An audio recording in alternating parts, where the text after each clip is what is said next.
Hi everyone, नमस्कार। मुझे देख रहे सभी दर्शकों का मैं बीइंग ऑफिशियल यूट्यूब चैनल पर स्वागत करता हूं। इस वीडियो में हम लोग करने वाले 23 अगस्त 2021 को जो शिफ्ट 2 में मैथ्स का 25 क्वेश्चन आप लोगों से पूछे गए सीजीएल 2020 के एग्जाम में, वो सभी क्वेश्चन हम लोग सॉल्व करने वाले हैं।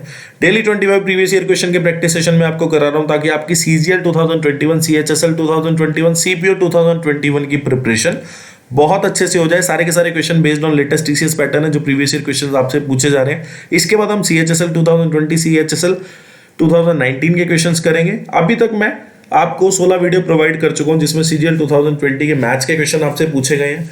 तो वीडियो को एंड तक जरूर देखना, चैनल को सब्सक्राइब कर देना ताकि जो भी वीडियो मैं आपके लिए लेकर आऊं आपसे कभी मिस ना हो। मैं प्रतीक सेठी, मेरा सीजीएल प्री 2019 में 50 आउट ऑफ 50 स्कोर था मैथ्स में, और मेंस में मेरा 197.5 आउट ऑफ 200 स्कोर था मैथमेटिक्स में। तो आप मेरे ऊपर रिलाय भी कर सकते हैं, मेरी काफ़ी अच्छी नॉलेज है मैथ्स की, तो आप लोगों को बहुत हेल्प मिलेगी अगर आप वीडियो देखते हो। तो चैनल को सब्सक्राइब कर देना जो नया स्टूडेंट है, ताकि जो भी वीडियो मैं आपके लिए लेकर आऊँ मिस ना हो, और वीडियो को लाइक कर देना। और ये हमारे कुछ लिंक है डिस्क्रिप्शन में, आपको सारे लिंक अवेलेबल होंगे। जो भी अभी तक कराया उन सब चैप्टर्स का, उन सब प्लेलिस्ट का लिंक आपको डिस्क्रिप्शन में अवेलेबल होगा। तो आप लोग लिंक सारे ज्वाइन कर लें। कोई किसी को कोई डाउट हो तो ईमेल आईडी, व्हाट्सएप नंबर है। आज की क्लास का पहला क्वेश्चन में बोला है x+1/x की आपको वैल्यू दी है।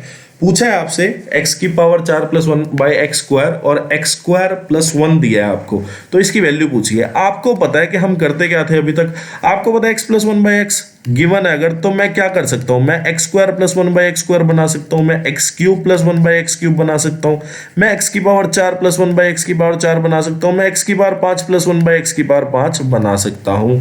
क्या मैं कुछ ऐसा कर सकता हूं कि या तो मुझे ये सारी टर्म में से कोई एक दो टर्म दिख जाए, किसमें, मतलब कोई एक टर्म न्यूमरेटर में, कोई एक टर्म डिनोमिनेटर में दिख जाए। मैं क्या करता हूं, मैं ना न्यूमरेटर और डिनोमिनेटर दोनों को अगर x से डिवाइड कर दूं तो आप देखेंगे ऊपर लिखा है x³ + 1/x³ और नीचे लिखा है x + 1/x। x + 1/x की आपको वैल्यू पता है, x³ + 1/x³ की वैल्यू आप निकाल लेंगे। और ये क्वेश्चन मैं पहले भी बहुत करा चुका हूं, तो ये क्वेश्चन आपके लिए SW रहा। इसका आंसर आपको 17 देखने को मिलेगा। ठीक है, सिंप्लीफिकेशन का क्वेश्चन है, इससे पहली वीडियो में करा चुका, तो अब की बारी आपकी बारी, मतलब अब आपको करना है। क्वेश्चन में बोला, देखो बहुत अच्छा क्वेश्चन है, बहुत अच्छा, और ये क्वेश्चन बहुत सीजीएल में पूछा जाता रहा है। क्वेश्चन में बोला है राधा ने एक फ्रिज खरीदा, एक वॉशिंग मशीन खरीदा, दोनों का उसको कॉस्ट प्राइस पड़ा कितना। आपने देखा फ्रिज और वॉशिंग मशीन का उसको टोटल कॉस्ट प्राइस मिला है कितना, 57,300 रुपये। उसने बोला कि उसने फ्रिज को 15% प्रॉफिट में बेचा। आपने मान लिया कि फ्रिज का जो कॉस्ट प्राइस है वो F और W, मतलब वॉशिंग का जो कॉस्ट प्राइस है आपने W मान लिया। आपने क्या किया, फ्रिज का कॉस्ट प्राइस F मान लिया और वॉशिंग मशीन का कॉस्ट प्राइस आपने W मान लिया। आपने देखा cost price into 100 plus profit percentage, profit कितना, इतना। ये क्या आ गया आपके पास, ये आपके पास आ गया सेलिंग प्राइस ऑफ फ्रिज। अब वॉशिंग मशीन जो है उसने 24% लॉस पे बेची, तो आपने देखा वॉशिंग मशीन का कॉस्ट प्राइस हमने क्या माना, W, लॉस परसेंट, तो आपको पता है cost price into 100 minus loss percentage by 100। ये क्या आ गया, ये आपके पास selling price of washing machine आ गया। ये आपके पास सेलिंग प्राइस ऑफ फ्रिज है, ये आपके पास selling price of washing machine है। क्वेश्चन में बोला है both are sold at the same price, मतलब दोनों का सेलिंग प्राइस सेम है, तो आप दोनों को इक्वल पुट कर दें। आपने देखा F इंटू 115/100, W इंटू 76/100, तो आपने देखा 76 और 115 किसी पे जाएगा तो है नहीं, तो आपने क्या किया, फ्रिज के कॉस्ट प्राइस और वॉशिंग मशीन के कॉस्ट प्राइस का रेशो आपने किस तरह लिख लिया, 76 रेशो 115। ठीक है, अब आपको पता चल गया क्या कि फ्रिज और वॉशिंग मशीन के कॉस्ट प्राइस का जो जोड़ है वो कितना आ गया, 57,300, और रेशो के हिसाब से जो कॉस्ट प्राइस का जोड़ आया वो कितना आया, आपने देखा 76 में अगर मैं 115 जोड़ूं जिसकी वैल्यू कितनी हो जाएगी, 191। तो अगर रेशो के हिसाब से कॉस्ट प्राइस जोड़ूं तो 191 आ गया, रुपीज के हिसाब से जोड़ूं तो आपको क्वेश्चन में दिया हुआ है। एक की वैल्यू आपके पास कितनी आ गई, एक की वैल्यू आ गई 300। आपसे पूछा क्या, आपसे पूछा cost price of washing machine, मतलब W की वैल्यू पूछी है, W की रेशो कितनी है, 115, तो 115 की जब आप वैल्यू निकालने जाओगे तो आपका 345 आ जाएगा, मतलब 34,500 रुपये is the cost price of washing machine. अगर आप 76 की वैल्यू निकालते तो आपके पास कॉस्ट प्राइस ऑफ फ्रिज आ जाता। अब ये वाला क्वेश्चन है, आपने क्या किया, इधर मल्टीप्लाई कर दिया इसको लेके जाके। आपने देखा कि ये लिखा है sin square theta left hand side में, और राइट हैंड साइड में क्या होगा, ये हो जाएगा। ठीक है, तो आपने देखा 5 साइन स्क्वायर थीटा माइनस में है तो इधर जाके प्लस में हो जाएगा। तो आपने देखा 6 साइन स्क्वायर थीटा और 5 ten square theta. Ten square theta को आप लोग क्या लिख सकते हैं, sine square theta by cos square theta. तो आपने देखा कि साइन स्क्वायर थीटा तो खल्लास। अब कॉस स्क्वायर थीटा की वैल्यू कितनी आ गई, 5/6। तो आपने देखा यहाँ से कॉस थीटा की वैल्यू जो आपके पास आई है वो √5 और √6 आ गई। अब कॉस थीटा आपको पता है क्या होता है, b/h। बेस आपके पास ये आ गया, हाइपोटेन्यूज ये आ गया, तो परपेंडिकुलर कितना आ जाएगा, आपने देखा √6 का स्क्वायर कितना 6, √5 का स्क्वायर 5। तो परपेंडिकुलर आपके पास वैल्यू कितनी आ गई, परपेंडिकुलर की 1 आ गई। अब आपको इसमें पुट करना है सिर्फ और सिर्फ साइन थीटा आपको पता है p/h होता है, कोसेक थीटा h/b होता है, सेक थीटा सेक थीटा जो होता है h/b होता है, और कॉट थीटा जो होता है वो क्या होता है, b/b। तो आप इसमें पुट करेंगे आपका आंसर आ जाएगा। आगे सिंप्लीफिकेशन बची है जो कि मैंने आपके लिए छोड़ दी। आपको पता है x की बार 4 प्लस y की बार 4 प्लस x² y² के 2 फैक्टर होते हैं। क्या क्या आपको पता है, एक फैक्टर तो ये होता है और दूसरा फैक्टर ये होता है। मतलब इन दोनों को मल्टीप्लाई करके x² plus y² plus xy और x² plus y² minus xy को मल्टीप्लाई करके आपकी ये वाली टर्म बनती है कौन सी, x की बार 4 प्लस y की बार 4 प्लस x² y²। तो आपने देखा इन दोनों को मल्टीप्लाई करके 21 आएगा। मतलब ये जो है इन दोनों के फैक्टर ये आ गए, इसकी वैल्यू कितनी आ गई, 21 आ गई।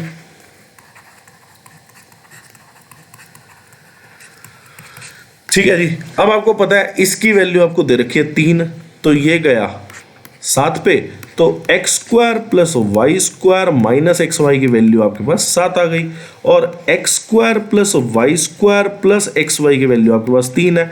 आप क्या करो, दोनों इक्वेशन को आपस में काट दो। तो आपने देखा x² y² कैंसल आउट हो जाएगा, -2xy की वैल्यू आपके पास 4 आ गई, तो -xy की वैल्यू आपके पास कितनी आ जाएगी, 2 is the correct answer. Question में बोला ट्रायंगल एबीसी है, चलो मान लिया, ठीक है जी। डी जो पॉइंट है वो बीसी पे है, ओके। क्वेश्चन में बोला एंगल BAD जो है वो हाफ ऑफ, पहले तो आप ये देखो BAC मतलब ये वाला एंगल आपको कितना दे दिया, ये वाला एंगल आपको 77 डिग्री दिया, और एंगल C आपको बोला है 45 डिग्री। चलो ठीक है, आपने क्या किया, आपने देखा एंगल BAD मतलब ये वाला जो एंगल है आपका, ये वाला जो एंगल है ये आधा है कौन से एंगल के, एंगल ADC के। मतलब आपने क्या देखा कि यहाँ पे अगर 2x है तो ये वाला एंगल कितना हो जाएगा, x। आपने लेट कर लिया क्या कि ये वाला जो एंगल है वो 2x है। आपने देखा ये अगर x है तो ये कितना हो जाएगा, 77 माइनस x। तो आपने देखा ट्रायंगल ADC की अगर मैं बात करूं तो एक एंगल हो गया 77 माइनस x, एक एंगल हो गया 2x और एक एंगल हो गया 45, तीनों का जोड़ कितना हो जाएगा, 180 डिग्री हो जाएगा। आपने देखा यहाँ से बचा x, और 180 में से अगर मैं 45 घटाऊं तो 135 में से अगर मैं 77 घटाऊं तो 15 में 7 गए 8 आ गया, और इधर कितना 12 में से 5 गए 58 डिग्री आ गया। मतलब x की वैल्यू आपके पास 58 डिग्री आ गई। अब x अगर 58 डिग्री, आपसे पूछा गया ADB मतलब ये वाला एंगल आपसे पूछा है, अगर x 58 है तो 2x कितना हो जाएगा, 2 × 58 जिसको मैं 116 बोल दूंगा। ये जो है लीनियर पेयर एंगल है दोनों, कौन कौन से, एंगल ADB और एंगल ADC जो है वो लीनियर पेयर एंगल है। आपको पता है लीनियर पेयर का जोड़ कितना होता है, 180। अगर 180 में से एक एंगल 116 का हो गया तो दूसरा एंगल कितने का बनेगा, 64 degree, which is your correct answer. ठीक है, नेक्स्ट क्वेश्चन।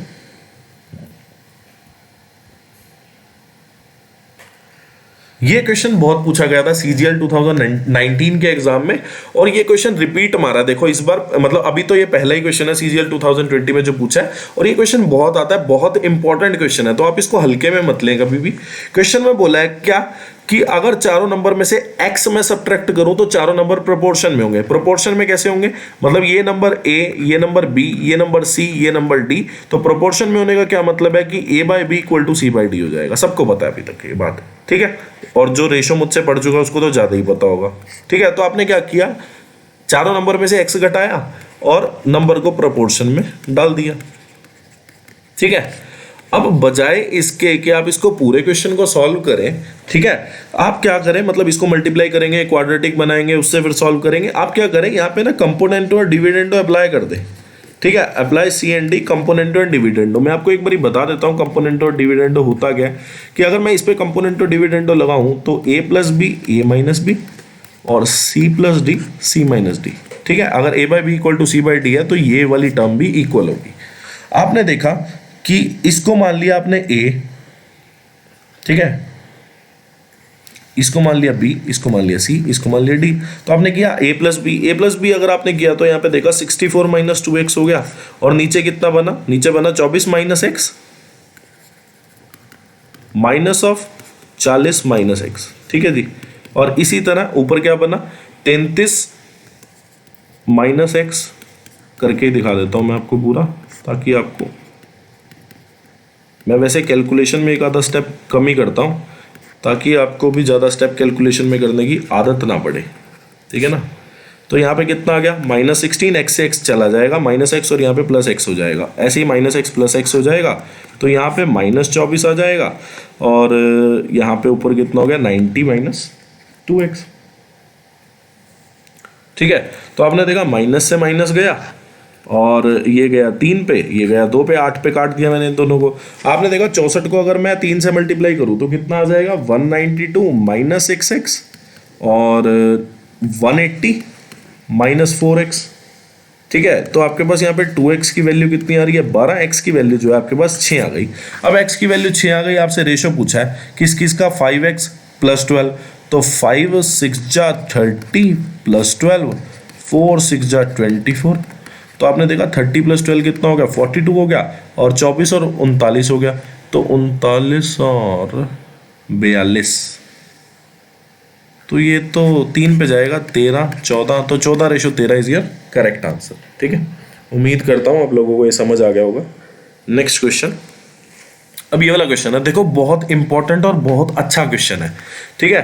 क्वेश्चन में बोला है क्या, एक ट्राइंगल है ABC, ठीक है। ये ऐसा क्वेश्चन है जिसको मैंने ट्राई करके देखा तो मेरा भी गलत हो गया था, ठीक है, पहली बारी में, पर फिर थोड़ा दिमाग लगा के ट्राई करा तो आंसर तो आना ही है, आंसर में कोई दिक्कत वाली बात नहीं थी, ठीक है। तो ये क्वेश्चन बहुत इंपॉर्टेंट है, अच्छा क्वेश्चन है। क्वेश्चन में बोला है क्या कि ट्राइंगल ABC है, D और E जो है मिड पॉइंट है AB और BC के। अच्छा, तो नंबरिंग उल्टी लेनी पड़ेगी आपको, यहाँ पे B बनाना पड़ेगा, यहाँ पे A बना दें आप, यहाँ पे B। तो अब प्रॉपर है कि AB और BC पे D और E मिड पॉइंट है। अब D और E मिड पॉइंट है, आपको पता है कि मिड पॉइंट थ्योरम क्या कहती है कि अगर किसी दो साइड के मिड पॉइंट को अगर आप ज्वाइन कर दो, किसी दो साइड के अगर मिड पॉइंट को ज्वाइन कर दो, वो तीसरी साइड से पैरेलल होती है, पहली बात। दूसरी बात क्या आपको बोला है कि एरिया ऑफ ट्राइंगल CED, अच्छा मतलब इसको भी ज्वाइन करना पड़ेगा। पहली बार मैंने एक सीधी लाइन खींची है, ठीक है। तो एरिया ऑफ ट्राइंगल CED जो है वो आपको 8 सेंटीमीटर स्क्वायर दे दिया, आपको बोला है एरिया ऑफ ट्राइंगल ADEC बताएं, ठीक है। देखो इस क्वेश्चन को करने का तरीका क्या है, मैं इस क्वेश्चन को कैसे करूंगा, मैं ये देखता हूं क्या कि अगर ये मिड पॉइंट है, अगर ये मिड पॉइंट है तो ये दोनों बराबर होंगी, कौन कौन सी, AD और BD। तो आपने देखा AD और BD को जोड़ के AB बन गया, तो AB की लेंथ कितनी होगी आपके पास 2 हो गई। तो आपको यहां से पता चल गया कि एरिया ऑफ ट्राइंगल, पहली बात तो आपको ये भी पता चल गई होगी कि दोनों अगर पैरेलल है तो ट्राइंगल BDE जो है वो BAC के सिमिलर है। तो BDE और एरिया BAC, तो आपने देखा एरिया ऑफ ट्राइंगल BDE और एरिया ऑफ ट्राइंगल BEC, तो आपने यहाँ पे एक चीज देखी क्या कि BD बाय BA का स्क्वायर, तो आपने देखा 1/2 का स्क्वायर, तो 1:4, मतलब ऊपर वाली ट्राइंगल का एरिया अगर 1 है तो पूरी ट्राइंगल का एरिया कितना हो जाएगा 4 हो जाएगा, ठीक है। मतलब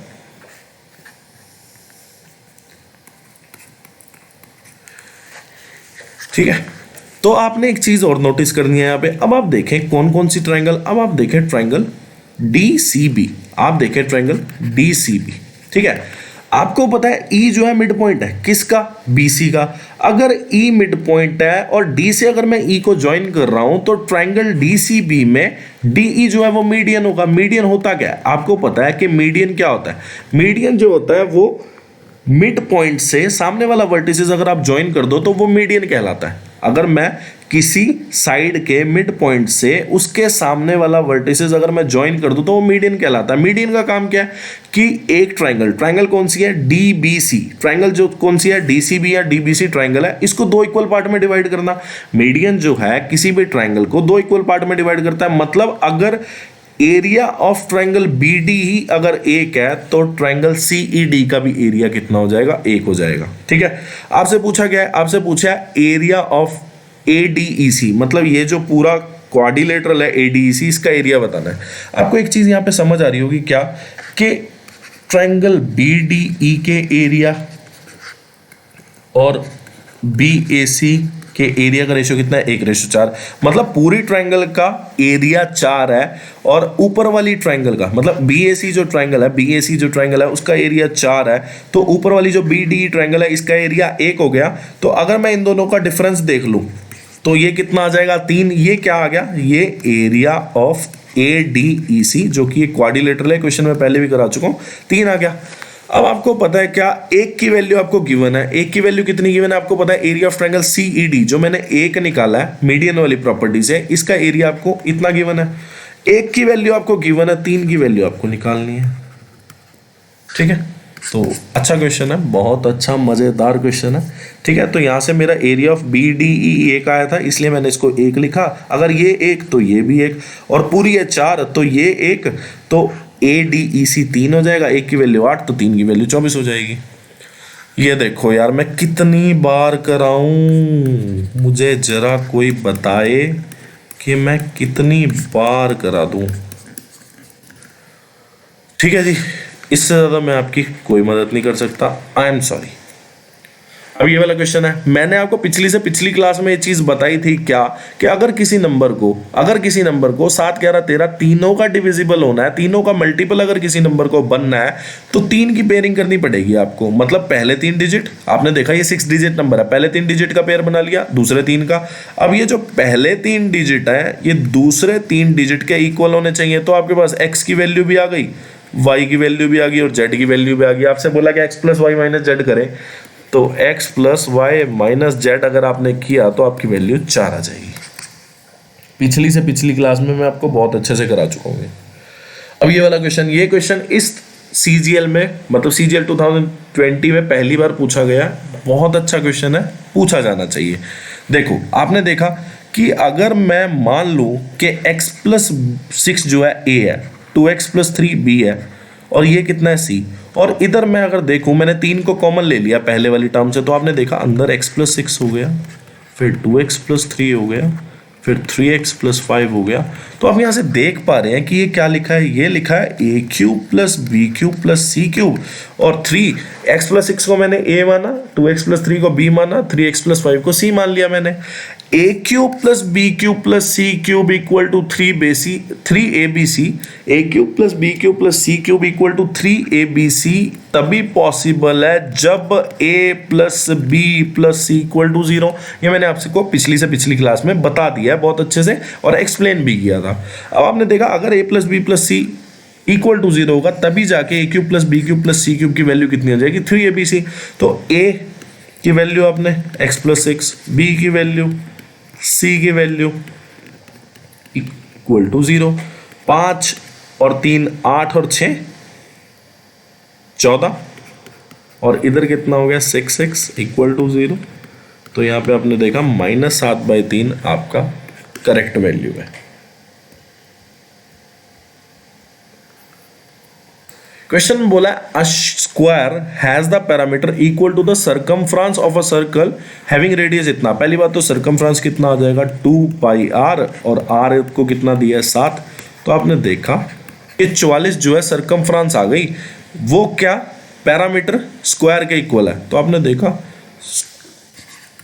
पैरामीटर ऑफ स्क्वायर का फॉर्मूला क्या होता है 4a की वैल्यू आपके पास कितनी आ गई 44, तो a की वैल्यू कितनी आ गई 11 सेंटीमीटर। मतलब साइड ऑफ स्क्वायर कितना आ गया 11 सेंटीमीटर। आपको बोला है what is the ratio of the circle to the area, what is the ratio of the area of the circle, area of circle pi r square, radius कितनी दी है 7, और area of square कितना होता है a स्क्वायर 11 इंटू 11। तो ये तो पहले तो 2 पे काट दो, तो 14/11 इज योर करेक्ट आंसर। आसान क्वेश्चन था। क्वेश्चन बोला कार कैन, देखो कितना आसान क्वेश्चन है। क्वेश्चन बोला car can cover a distance of इतना इन इतना टाइम। तो आपने देखा स्पीड क्या होता है, डिस्टेंस अपॉन टाइम। डिस्टेंस कितना, इतना, टाइम कितना, इतना। तो आप यहाँ से एक चीज देख सकते हैं क्या, कि मैं इसको कितने पे काट सकता हूँ, मैं इसको 8 पे काटता हूँ। 18 8 इतना होता है, 8 8 64 इधर, हाँ, और पॉइंट हटाया तो ऊपर जीरो लगेगा। तो 80 किलोमीटर पर आवर स्पीड आ गई। किसकी स्पीड आई है, कार की। क्वेश्चन में बोला है कि डिस्टेंस हो गया आपकी बार डबल, टाइम बताना है कितना लगेगा, डिस्टेंस हो गया डबल, मतलब पहले 144 था, अब 144 का डबल हो गया। स्पीड जो है 120% हो गई, मतलब स्पीड जो है 20% इंक्रीज हुई। आपने देखा 80 पहले थी स्पीड, 100% तो खुद की वैल्यू, 20% इंक्रीमेंट हुआ तो 120% वैल्यू। तो आपने यहां से देखा कि ये आ गया 6, ये आ गया 5, और इधर कितना आ गया आपका 16।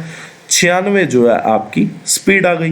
तो टाइम क्या होता है, distance upon speed. Distance double है, स्पीड 96 हो गई, तो ये कितने पे गया भैया 48, और ये गया 3। तो टाइम जो है 3 आवर लगेगा अब की बार। मतलब इतना आसान क्वेश्चन। क्वेश्चन में बोला the area of a circular path enclosed bye 2 concentric circle. आपको पता है कॉन्सेंट्रिक सर्कल वो होते हैं जिनका सेंटर सेम होता है, ठीक है, सेम सेंटर होता है, जिनकी रेडियस में फर्क होता है। तो ये कॉन्सेंट्रिक सर्कल, और इन्होंने ये पाथ एनक्लोज किया हुआ है, ठीक है। इसका एरिया आपको दिया है इतना। तो आपको पता है कि एक्सटर्नल रेडियस को मैं आर मान लेता हूं, इंटरनल रेडियस को मैं छोटा आर मान लेता हूं। तो इसका एरिया कितना हो जाएगा, आपने देखा एरिया ऑफ एनक्लोज्ड पाथ, ठीक है। एरिया ऑफ एनक्लोज्ड पाथ क्या हो जाएगा, area of outer circle. Area of outer circle कितना, pi r square. Area of inner circle pi r square. इसकी वैल्यू आपको 3080 दी है, ठीक है। अब आपने देखा पाई को अगर मैं कॉमन रखूं तो ये क्या लिखा है, R square minus R square, ठीक है। और ये लिखा है A square minus B square, तो मैं इसको लिख सकता हूँ A plus B and A minus B. तो आपने देखा यहाँ से ये हो गया 3080। तो पाई की वैल्यू कितनी, 22/7 होती है, सबको पता है, ठीक है। और आपको बोला है क्या, if the difference between the radius of outer edge and that of inner edge of a circular path, ये आपको 10 दे दी। आपको बोला sum of radii, R plus R की वैल्यू पूछिए। लो जी, इसमें रह क्या गया क्वेश्चन में, तो आपने देखा 22 जो है 22 एकम 22 और 88 14, तो 14 × 7 इज योर करेक्ट आंसर। ये कितना हो गया आपके पास 98, ठीक है। अभी एक तोड़ क्वेश्चन आने वाला है, तो जरा वेट करें। देखो क्वेश्चन में बोला tangent is drawn from a point P. ये क्वेश्चन भी पहला क्वेश्चन पूछा गया सीजीएल 2020 में, 19 में बहुत आया, ठीक है। टेंजेंट को ड्रॉ किया गया पी पॉइंट से सर्कल पे, ठीक है, which meet the circle at T, मतलब ये पीटी हो गया। पीटी की लेंथ आपको दे दी 18 सेंटीमीटर। क्वेश्चन बोला सीकेंट। सीकेंट क्या होता है, जो बाहरले पॉइंट से ड्रॉ किया जाए, मतलब सर्कल के बाहर से पॉइंट, किसी पॉइंट से ड्रॉ किया जाए और सर्कल को 2 पॉइंट पे काटता हुआ चला जाए, मतलब सर्कल की सर्कमफ्रेंस पे 2 बार काटता हुआ चला जाए। ये हो गया बी, पी ए बी। तो पी ए बी लिखा था तो इसलिए पी ए बी। अगर पी बी होता तो यहाँ पे बी होता, यहाँ पे ए होता। ये बातें सबको बताऊंगी, ठीक है। पी ए की लेंथ दे दी आपको 5 सेंटीमीटर। आपसे पूछा है ए बी बताओ, ठीक है। तो आपको पता फॉर्मूला क्या होता है, पी टी का square P A into P B. तो आपने देखा पी टी कितना है 8, 8 का स्क्वायर 64, और पी ए कितना 5, तो यहाँ से पी बी की लेंथ आ गई। तो पी बी की लेंथ कितनी आ जाएगी आपको पता है, 64/5 अगर मैं करूँ तो 12.8 आता है। तो पी बी कितना हो गया टोटल 12.8। अगर मैं 12.8 में से 5 घटा दूँ तो कितना आ जाएगा 7.8, जो कि ए बी की वैल्यू आ जाएगी, जो कि आपसे पूछी थी। Next question. अब ये वाला क्वेश्चन देखो, डैम इंपॉर्टेंट क्वेश्चन है, ठीक है। आपको पता है क्वेश्चन में दिया है 3 बंदे हैं जिन्होंने डोनेट किया 10%, 7%, 9% respectively of the monthly salary to a charitable trust. मतलब 3 बंदे इन्होंने इतना इतना चैरिटेबल ट्रस्ट में डोनेट कर दिया। ए और बी की मंथली सैलरी इक्वल है। तो आप पहले तो ए और बी से क्वेश्चन सॉल्व करना शुरू करें। आपने देखा ए और बी की सैलरी इक्वल है। इसने किया 10% डोनेट, इसने किया 7% डोनेट। तो आपको बोला है क्या कि मंथली सैलरी इनकी इक्वल है। अब इनकी सैलरी इक्वल है तो आप यहां से देख सकते हो कि ये जो 10% है ये उसी सैलरी में से आया है जिस सैलरी में से ये 7% आया, क्योंकि दोनों की सैलरी इक्वल है ना आपस में। तो आपको यहां से पता चल गया क्या, क्वेश्चन में बोला difference between the donation of A and B, ठीक है, difference between the donation of A और बी 900 दिया आपको। आपने देखा कि परसेंटेज के हिसाब से डिफरेंस कितना, 3%, ठीक है। 3% की वैल्यू कितनी आ गई आपके पास, 900। 1% की वैल्यू आपके पास कितनी आ गई, 300। और अगर मैं 100% की वैल्यू निकाल दूं, 100% क्या हो जाएगा, salary of A and B जो कि इक्वल है, ठीक है, वो 100% की वैल्यू निकाल के आ जाएगा, जो कि कितनी आ गई आपकी 30,000, जिसकी मुझे ज़रूरत भी नहीं थी। तो आप इसको रहने भी दे, चाहे आप सैलरी ना ही निकालें। वैसे सैलरी निकाल दी, बहुत अच्छी बात है, आपको तरीका पता होना चाहिए, सैलरी निकल जाएगी। और ये क्वेश्चन तभी सॉल्व हुआ है इस तरीके से अगर इन दोनों की सैलरी इक्वल है। अगर मंथली सैलरी इन दोनों की, ए और बी की मंथली सैलरी अगर इक्वल ना होती, मंथली सैलरी अगर ए और बी की इक्वल ना होती, तब हम डायरेक्ट डिफरेंस नहीं ले सकते थे इन दोनों का। हमें पता है क्या कि इन दोनों की सैलरी इक्वल है, तो उसी सैलरी से 10%, उसी सैलरी से 7%, दोनों का डिफरेंस 3% आ जाएगा। अगर दोनों की सैलरी इक्वल ना होती तब ये इस तरीके से क्वेश्चन नहीं सॉल्व होता, क्योंकि ये किसी और सैलरी का 10% है, ये किसी अन्य सैलरी का 7% है। तो 10 और 7 को हम लोग रिलेट नहीं कर सकते, जो कि अभी कर पा रहे हैं। क्यों? क्योंकि दोनों की सैलरी इक्वल है। ये चीज़ें कोई बताता नहीं है। ये लोग तो मतलब जो टीचर्स हैं आजकल, वो सिर्फ क्वेश्चन सॉल्व पे ध्यान देते हैं कि मुझे आता है, मैं कर दूं, मैं कर दूं, मैं कर दूं। पर हर एस्पेक्ट स्टूडेंट को बताना चाहिए, क्यों एग्जाम में वो इन्हीं चीज़ों में बसता है। एग्जाम में वो ये तो देखेगा नहीं कि यार 10% 7% दोनों का डिफरेंस ले लो, वो मतलब ये चीज़ ही देखेगा। वो ये तो देखेगा नहीं कि यार सैलरी इक्वल थी, इक्वल हो तभी रखना है, ना इक्वल हो। तो ये मेरे थोड़े बहुत पुर्जे खुले हुए हैं इन सारी चीज़ों के, जो कि कर करके चीज़ें आ गई। तो इसीलिए मैं आप लोगों को ये चीज़ें बता देता हूँ, ताकि आप लोग फंस ना जाओ कहीं जाके। सैलरी जो है हर कोई नहीं देखेगा ये चीज़, हर कोई सोचेगा 10 और 7 का डिफरेंस 3। अगर सैलरी अनइक्वल दे देता और क्वेश्चन सोल्व करने का तरीका कुछ और होता, फिर तो आपका क्वेश्चन गलत हो गया था ना। तो ये चीज़ें थोड़ा ध्यान रखना आप लोग, ठीक है। और उसके बाद बोला है क्या, if the total donation by A and B is 600 more than that of C. आपने देखा कि टोटल डोनेशन कितनी हुई, आपने देखा टोटल डोनेशन जो हुई वो 10% और 7 टोटल मिला के कितना हो गया, 17%। तो 10% और 7% जो कि ए और बी की टोटल डोनेशन है कितनी होगी, 17%। 17% की वैल्यू कितनी आ जाएगी आपके पास, 5100। अब ये जो 5100 है ये 600 ज़्यादा है किससे, donation of C. Donation of C कितनी है आपको पता है, डोनेशन ऑफ सी जो है वो कितनी है, 9%। तो आपके पास 9% ऑफ सी मतलब salary of C, 9% monthly salary of C जो कि डोनेशन है, इसकी वैल्यू कितनी आ चुकी है, 4500। अब सैलरी से ही तो डोनेशन करी ना, सैलरी से ही तो डोनेशन करी ना, मतलब ये जो 3% की वैल्यू है जो कि 900 आई है, ये 3% जो है ये डोनेशन है, पर करी तो सैलरी से ना। अगर मैं 100% की वैल्यू निकाल दूं तो मेरे पास सैलरी आ जाएगी, वही सैलरी आ जाएगी जो कि 100% थी, उसका मैंने 3% बांट दिया किसमें, डोनेशन में। तो अगर मैं अब 100% की वैल्यू निकाल दूं, 100% की वैल्यू यहाँ से कितनी आ जाएगी, 50,000 आ जाएगी। 100% की मैंने वैल्यू निकाली, तो अब ये जो 100% है ये सैलरी ऑफ सी है, monthly salary of C, you can say monthly salary of C है, जिसमें से मैंने ये 9% डोनेशन का निकाला।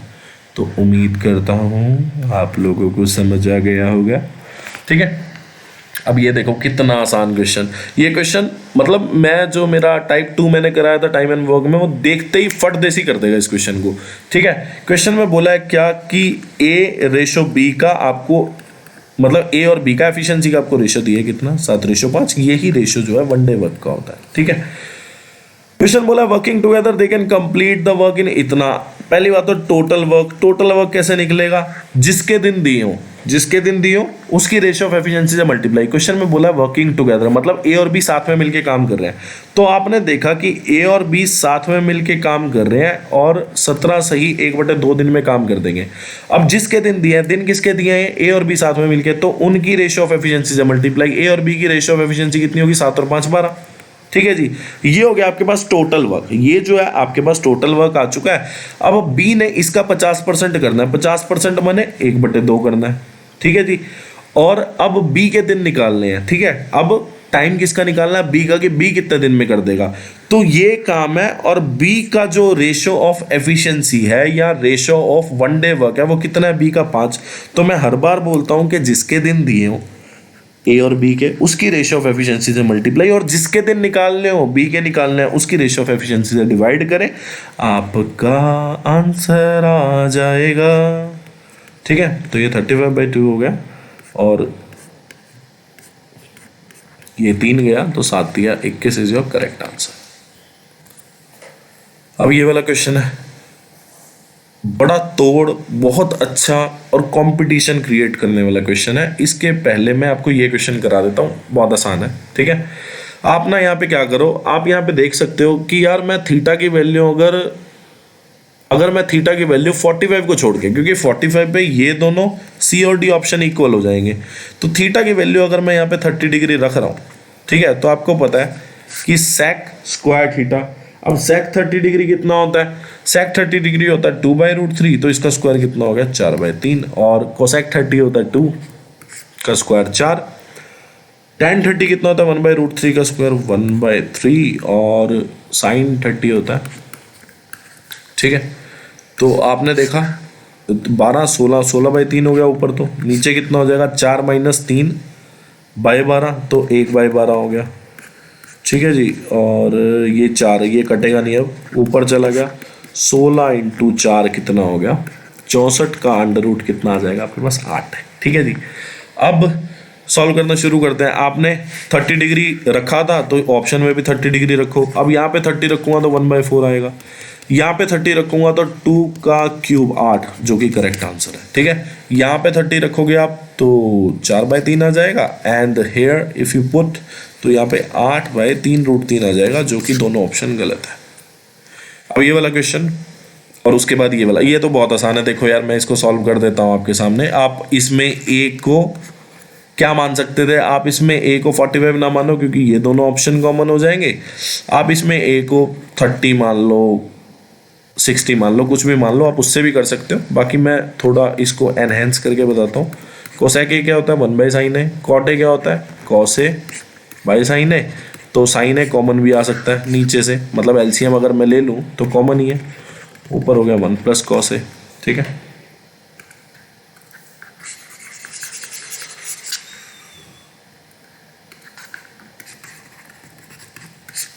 ठीक है, तो आपने देखा ऊपर लिखा a - b, a + b, तो a² - b², 1 का स्क्वायर 1 होगा, माइनस कॉस स्क्वायर ए, ये हो गया साइन ए, तो 1 - कॉस स्क्वायर ए क्या होता है sine square A by sine A, cut गया, sine A is your correct answer. अब आते हैं इस वाले क्वेश्चन पे। देखिए, आपने देखा क्वेश्चन में आपको क्या दिया है, क्वेश्चन में आपको दिया है कि average weight of student of section ए और सेक्शन बी।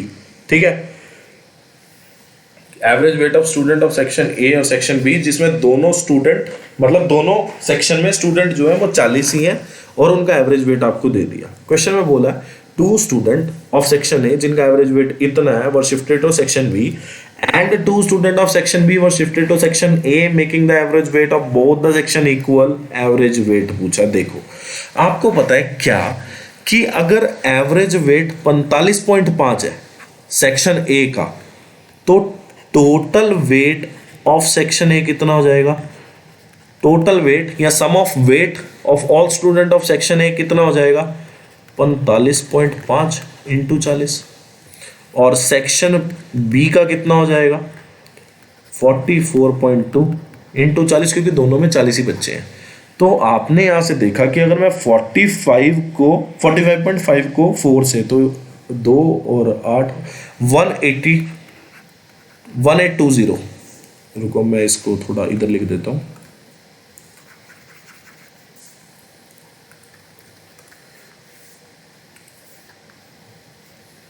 तो ये कितना आ गया 1820। अगर मैं 44.2 को 4 से करूँ तो 4 दूनी 8, 1768। ठीक है, तो ये तो हमारे पास क्या आ चुका है 176। Again we have to do that.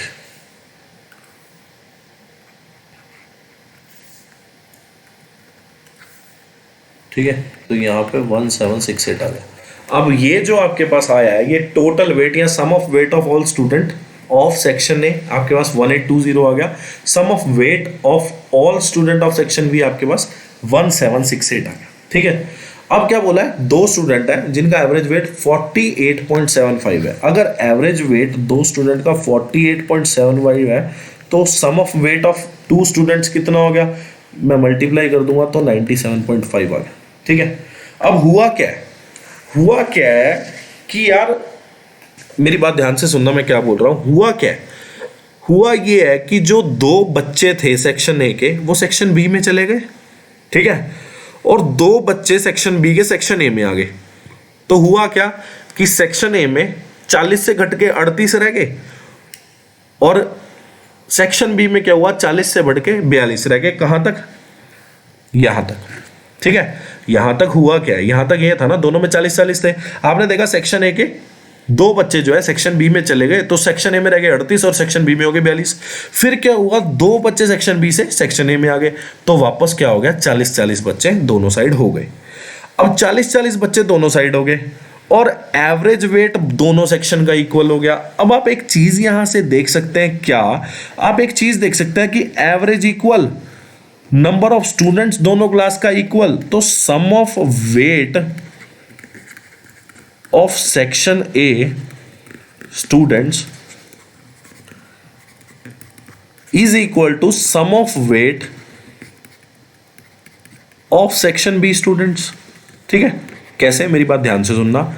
आपने देखा कि पहले तो 40-40 थे, फिर क्या हुआ, ए से दो बच्चे निकले बी में चले गए तो क्या हुआ, 38 बच्चे ए में रह गए और बी में कितने बच्चे रह गए, 42। फिर क्या हुआ, दो बच्चे बी से दोबारा निकले, 42 में से दो निकले 40 और इधर 38 में दो ऐड हो गए 40। तो 40-40 बच्चे दोनों सेक्शन में इक्वल है और एवरेज वेट भी दोनों सेक्शन का इक्वल है। तो एवरेज को अगर मैं मल्टीप्लाई करूंगा नंबर ऑफ स्टूडेंट्स, जो कि दोनों चीजें इक्वल है, मतलब दोनों सेक्शन का एवरेज वेट भी इक्वल है और दोनों सेक्शन के नंबर ऑफ स्टूडेंट भी इक्वल है, तो sum of weight of section A student equal to sum of weight of section B student हो जाएगा। अब आपने देखा कि पहले 40 बच्चों का जो सम था वो इतना था, फिर क्या हुआ, सेक्शन ए में से दो बच्चे चले गए जिनका एवरेज वेट इतना, तो टोटल कितना, इतना। ठीक है जी, अब इधर की बात कर लेते हैं। इधर क्या हुआ, पहले जो था सम ऑफ वेट इतना था, अब इधर से ये 97.5 चला गया तो इधर आ गया। फिर क्या हुआ कि यहां पे दो बच्चे थे, कहां पे, सेक्शन बी में दो बच्चे थे। आपने मान लिया कि एक का वेट x था दूसरे का वेट y था। आपने मान लिया कि एक का वेट x था दूसरे का वेट y था, तो आपने क्या किया, यहाँ पे -xy कर दिया और यही बच्चे इधर आके ऐड हो गए, एक का वेट x दूसरे का वेट y। तो यहां से अब क्वेश्चन सॉल्व करना शुरू कर दो। तो आपने यहां से देखा कि इधर तो हो गया 2x + y और इधर आपके पास अगर आता है तो आप देखते हो कि 1768 में आपको 97.5 ये कितना हो गया, ये हो गया 195 हो गया। तो अगर मैं 195 ऐड कर दूं तो 1963 हो गया -1820। तो आपने इसको सॉल्व किया तो आपने देखा 43143 आ गया। ठीक है, तो x + y के वैल्यू जो कि sum of weight of two student of section B जो शिफ्ट हुए सेक्शन ए में। ठीक है, तो sum of weight of two student of section B जो कि सेक्शन ए में शिफ्ट हुए हैं, उनका सम ऑफ वेट कितना आ गया आपके पास, आपने देखा उनका सम ऑफ वेट आ गया 143/2। ये कितना हो गया, 71.5। अब ये आ गया सम ऑफ वेट। आपसे पूछा है भैया एवरेज वेट बताओ, हमें नहीं सम चाहिए। तो एवरेज क्या होता है, sum by number of student. Number of student कितने हैं, 2, सम कितना है 71.5, तो डिवाइड कर दोगे अगर आप तो ये कितना हो गया 35.75 इज योर करेक्ट आंसर। बहुत अच्छा क्वेश्चन है, मजा आ गया क्वेश्चन देख के। ठीक है, अब ये वाला क्वेश्चन देखो, इसमें ना मैं आपको तिकड़म लगाना सिखाऊंगा। एक तिकड़म नाम की चीज होती है, मैं वो सिखाऊंगा आपको इस क्वेश्चन में तिकड़म कैसे लगाना है। ठीक है, और तिकड़म हम लोग ना ऐसे लगाएंगे। देखो एक तरीका तो है कि आप इसको सॉल्व कर लें, सॉल्व करेंगे तब भी आपका आंसर आएगा। अगर आप तिकड़म लगाएं, आप एक चीज नोटिस करें यहाँ पे कि प्रिंसिपल है कितना है, ये अमाउंट है ये, तो कंपाउंड इंटरेस्ट कितना हो गया। आपने देखा दोनों का डिफरेंस कितना आ गया, 738। अब 738 में अगर आप देखें कि यार 738 है तो यहाँ पे 7200 है। 7200 का 10% कुछ होता है, मतलब 7200 का 10% कुछ होता है। और 7200 का जो 10% है ना, 7200 का जो 10% है वो इसके नियर डियर है। आपने देखा 7200 का 10% होता है 720। 720 में 18 ऐड हुआ है। अब 720 में 18 ऐड हुआ है, मतलब ये तो देखो आपस में कुछ मल्टीप्लिकेशन में ही है, मतलब 720 में अगर मैं 18 देख पा रहा हूँ तो ये ना कुछ नियर अबाउट, मैं कहूँ इसको 2.5% है इसका। 720 का 18 जो है 2.5% है। आपको पता है क्या कि एक साल की बात हो रही है कि क्या रेट, मतलब एक साल की बात हो रही है कि एक साल में जो है ना वो इतना प्रिंसिपल से इतना अमाउंट हो गया, जो कि कंपाउंड इंटरेस्ट हमें 738 रुपए देगा। Compounded half yearly, half yearly मतलब 6 महीने की बात होगी। अब 6 महीने की बात हो रही है, तो आप यहां से देख सकते हैं कि 720 है। अगर मैं इसको 360 और 360 का स्प्लिट, अगर ये 360 का स्प्लिट है तो 18 ऐड हो गया। आपने देखा क्रॉस चेक करने के लिए कि यार 360 का ये कितना परसेंट हुआ, आपने देखा 5%, और 7200 का 5% जो है वो कितना हो गया 360। तो आप बात समझ गए यहां से कि दोनों जगह 5% आ रहा है, मतलब मेरी वैल्यू सही है। मेरी वैल्यू जो है 5% है, और ये हाफ ईयरली का रेट ऑफ इंटरेस्ट था, तो फुल ईयरली या पर एनम का रेट ऑफ इंटरेस्ट कितना हो जाएगा आपके पास 10%। या फिर आपको पता है अमाउंट जो है प्रिंसिपल 1 प्लस रेट आपको पता है आधा हो जाएगा किसमें, हाफ ईयरली में, और टाइम हो जाएगा 2 गुना। ठीक है, तो क्वेश्चन को करने के बहुत तरीके होते हैं, आप हल्के में ना लें। तो आप इसको 18 पे काट दो, तो आपने देखा ये आ गया 400, और 18 चौक 72, और 72 अगर देखें तो 73 आ गया, फिर 72 आ गया, 441। ठीक है, 1 प्लस r/200, और यहाँ पे आपका क्या आ गया 2t। 2t क्या स्क्वायर भी कर सकते हो, क्योंकि टाइम जो है 6 महीने का ना, तो 2 बार अगर 6 महीने करे तो 1 साल हो जाएगा। या फिर 1 ईयर है तो यहाँ पे आपको 2 × 1 जो कि 2 ही आ जाएगा आपका। अब इधर स्क्वायर है तो इधर अंडर रूट हो गया, 21/20, 1 प्लस r/200। ठीक है, तो ये आ गया 1/20 r/200, तो ये कितना हो गया आपके पास, r की वैल्यू सीधा आ गई आपके पास 10%। तो बहुत सारे तरीके होते हैं क्वेश्चन सॉल्व करने के। क्वेश्चन बोला what is the expenditure on education. Education कहाँ है भैया, ये एजुकेशन है जो कि 60 डिग्री है। 60 डिग्री टोटल कितना होता है 360 डिग्री, क्योंकि ये डिग्री के हिसाब से ब्रेकअप हुआ है। 1,44,000 है, ये गया 6 पे, और ये 6 पे कितने पे जाएगा, 6 दूनी 12, 24,000 इज द करेक्ट आंसर। ठीक है, तो इसका आंसर जो है आपके पास 24,000 आ गया।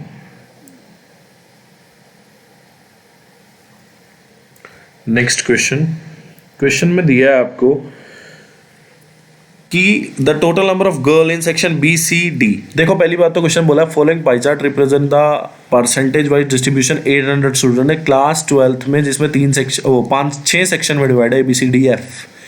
The table show the number of girls in section A. देखो आपको नंबर ऑफ गर्ल्स तो सीधा ही दे दी, total number of girls section B में, सेक्शन सी में, सेक्शन डी में। अगर मैं टेकन टुगेदर करूँ तो ये कितना हो गया 184। 184 में अगर मैं 98 जोड़ दूँ तो आपकी वैल्यू कितनी आ जाएगी 282 आ जाएगी। Is what percent more than the total number. देखो ये तो पहली बात तो परसेंटेज वाइज डिस्ट्रीब्यूशन है, डिग्री वाइज नहीं है। Is what percentage more than the total number of boys in section A B और डी। ठीक है, पहली बात तो ये जो है डिस्ट्रीब्यूशन ये नंबर ऑफ स्टूडेंट का है। तो आपने देखा ए की बात हो रही है, ए ये है, बी ये है, और डी की बात हो रही है 17%। तो आपने देखा 800 का 20% कितना हो जाएगा, आपको पता है 800 का 20% जो होगा वो 160 हो जाएगा। ठीक है, तो 160 में से 102 तो लड़की हैं, तो बॉयज कितने बचे, आपने देखा बॉयज बचे 58 सेक्शन ए में। फिर बी सेक्शन की बात हो रही है, बी सेक्शन में क्या हो रहा है 18%। 18% कितना हो जाएगा 800 का 18% मेरे हिसाब से 8 8 64 144। 144 जो है टोटल नंबर ऑफ स्टूडेंट है, जिसमें से लड़कियां जो हैं आपके पास 80 हैं, तो 64 जो है वो बॉयज हो गए। सेक्शन डी, सेक्शन डी में क्या हुआ है, सेक्शन डी में 17%। तो 17%, 800 का 17% कितना हो जाएगा? 8 7 जा 56। तो 136 जो है टोटल नंबर ऑफ स्टूडेंट है, जिसमें से लड़कियां जो है 98 है। तो लड़के जो है कितने हो गए? 38 हो गए। अब हमारे पास जो टोटल नंबर ऑफ लड़के हैं ए बी और डी में, वो कितने कितने? इतने इतने। तो 8 8 16 20 0 2 5 और 2 7 3 10 16 160। तो टोटल नंबर ऑफ लड़के इतने ए बी डी सेक्शन में, और बी सी डी सेक्शन में नंबर ऑफ गर्ल्स इतनी है। अब ये पूछा है कितनी ज़्यादा है, तो आपने देखा कि भाई ये तो बहुत ज़्यादा है। ठीक है, 120 किस पे पूछा था? बॉयज़ पे, इंटू 100%। तो 122, तो ये नियर अबाउट कुछ 8 पे गया, ये 5 पे गया, और इसको सॉल्व कर लेना आप तो 76.25% आ जाएगा आपका। सी is your correct answer.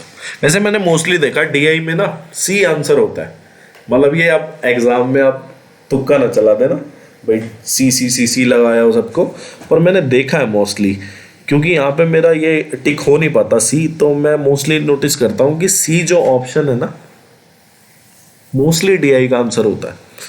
Question बोला difference between the average number of student enrolled for vocational course in institute F 15 में, 17 में और 18 में, मतलब इसका difference average number of student और enrolled in all the 6 institute in 2014, इसका एवरेज। ठीक है, तो पहले तो आप देख लो इनका एवरेज। तो आपने देखा 230 220 210, तो एवरेज कितना हो जाएगा? आपने देखा कि गैप जो है पूरा 10-10 का है, तो मिडल नंबर कितना? 220, ये एवरेज हो जाएगा। उसके बाद average number of student enrolled, तो आपने गिनना शुरू किया तो यहाँ से 230 370 495 645 में अगर मैं 165 अगर ऐड कर दूं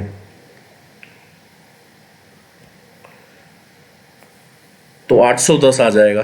ठीक है, 810 जो है वो नंबर ऑफ स्टूडेंट का सम आ गया, और इंस्टीट्यूट कितने हैं? 6, तो डिवाइड कर दिया। 810 बाई 6 कितना हो जाएगा?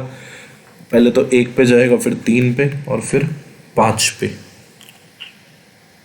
ठीक है, तो 135 हो गया। अब ये एवरेज 135 आ गया। आपको बोला इन दोनों का डिफरेंस बताएं, 85 हो जाएगा डिफरेंस। लास्ट क्वेश्चन इस वीडियो का। क्वेश्चन में बोला है क्या?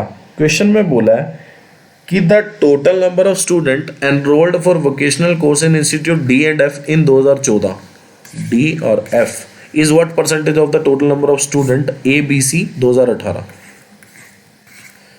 ठीक है, तो आपने देखा डी और एफ को अगर मैं जोड़ूँ 2014 के, तो ये कितना हो गया?